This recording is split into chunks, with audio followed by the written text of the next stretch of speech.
Hello guys, welcome back to my channel Himanji world. ఈరోజు మేమైతే ఎండు చేపల పులుసు చేసుకుంటున్నాము. చాలా డేస్ అయిపోయింది ఎండు చేపలు తిని, సో అందుకే ఎండు చేపలు తినాలనిపిస్తుంది. ఎప్పుడు ఈ మటన్ చికెన్ తిని బోర్ కొట్టింది, సో అందుకే ఇవాళ మేము ఎండు చేపలు ట్రై చేస్తున్నాము. ఎండు చేపలతో పాటు మేమైతే రాగి సంగటి చేసుకుంటున్నాము. రెండు కాంబినేషన్ అయితే చాలా చాలా బాగుంటుంది. ఎవరైనా ఎప్పుడు ట్రై చేయకపోతే ఖచ్చితంగా ట్రై చేయండి. ఇది చాలా చాలా చాలా బాగుంటుంది. సో ఫస్ట్ ఎండు చేపల పులుసు ఎలా చేయాలో చూద్దాము. ఫస్ట్ ఎండు చేపల్ని మంచిగా కట్ చేసి పీసెస్గా మంచిగా వాష్ చేసుకోండి. ఎందుకంటే డస్ట్ అనేది బాగా ఉంటుంది, బయట ఎండపెడతారు కదా, సో డస్ట్ అనేది బాగా పెరిగిపోతుంది. అందుకని మనం 2 or 3 times వాటర్తో వాష్ చేసుకోవాలి. తర్వాత ఒక ప్యాన్లో ఆయిల్ పోసుకొని ఈ వాష్ చేసుకున్న ఎండు చేపల ముక్కల్ని ఫ్రై చేసుకుందాం.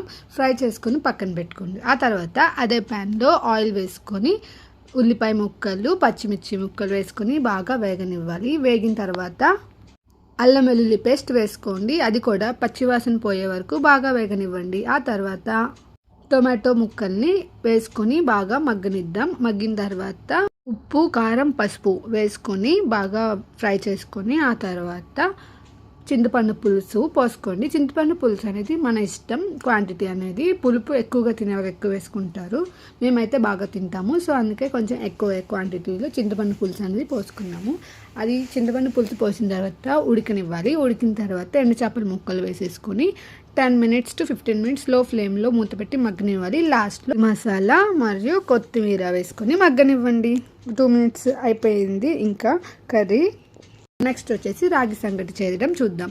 అన్నంని బాగా ఉడకనివ్వాలి. ఉడికిన తర్వాత రాగి పిండి వేసుకొని ఇట్లాగా మూత పెట్టుకోండి. ఎంత కావాలో అంత పిండి అలా మూత పెట్టి ఒక 5 minutes చిన్న మంట మీద మగ్గిన తర్వాత పక్కకి దించి దాన్ని మొత్తం ఇలా పిండి కింద వరకు అన్నంలో మొత్తం కలిసేలాగా కలుపుకోవాలి.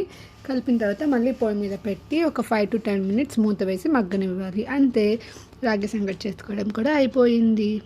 నేనైతే కర్రీ అయిపోయిన తర్వాత పులుసు ఎలా ఉందో టేస్ట్ చూస్తున్నాను. అన్నీ సరిపోయిన లేదా అని మమ్మీ ఒకసారి చూడమంది. అన్నీ సరిపోయినాయి, బాగున్నాయని చెప్పాను.